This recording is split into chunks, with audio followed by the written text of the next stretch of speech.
ഒരു മാസം അറ്റ്ലീസ്റ്റ് ഒരു 10 പരിപാടിയെങ്കിലും ഒരു മാസം ചെയ്ത് ജീവിച്ചായിരുന്നു. എൻ്റെ ഉപജീവന മാർഗം അതായിരുന്നു.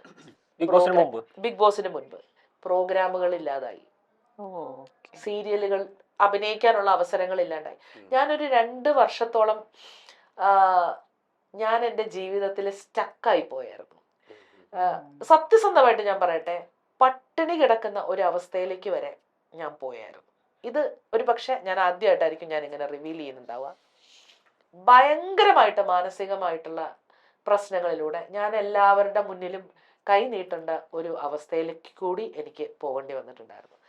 അപ്പോൾ നമുക്ക് മനസ്സിലാവും കൂടെ ആരൊക്കെ ഉണ്ടായിരുന്നു, കൂടെ ആരൊക്കെ ഇല്ല എന്നുള്ള. ഇപ്പൊ ഞാൻ അത് മനസ്സിലാക്കുന്നുണ്ട്.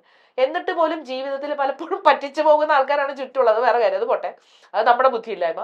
പക്ഷേ ഒരു ആർട്ടിസ്റ്റ് എന്നുള്ള നിലയ്ക്ക് അപ്പൊ ഞാൻ എന്തുകൊണ്ട് നമുക്ക് പ്രോഗ്രാമിന് എന്നെ വിളിക്കുന്നില്ല, അല്ലെങ്കിൽ എന്തുകൊണ്ട് എനിക്കൊരു അവസരം കിട്ടുന്നില്ല എന്നുള്ളൊരു ചോദ്യത്തിന് ഞാൻ പല ആൾക്കാരെയും വിളിച്ചു ചോദിച്ചപ്പോൾ അവർ പറഞ്ഞൊരു കാര്യം എന്താന്ന് വെച്ചാല്, മനീഷ ഇപ്പൊ നിങ്ങൾ ഒരു ബ്രാൻഡഡ് ആണല്ലോ, അതായത് ബിഗ് ബോസ് കണ്ടസ്റ്റന്റ് ആണ്.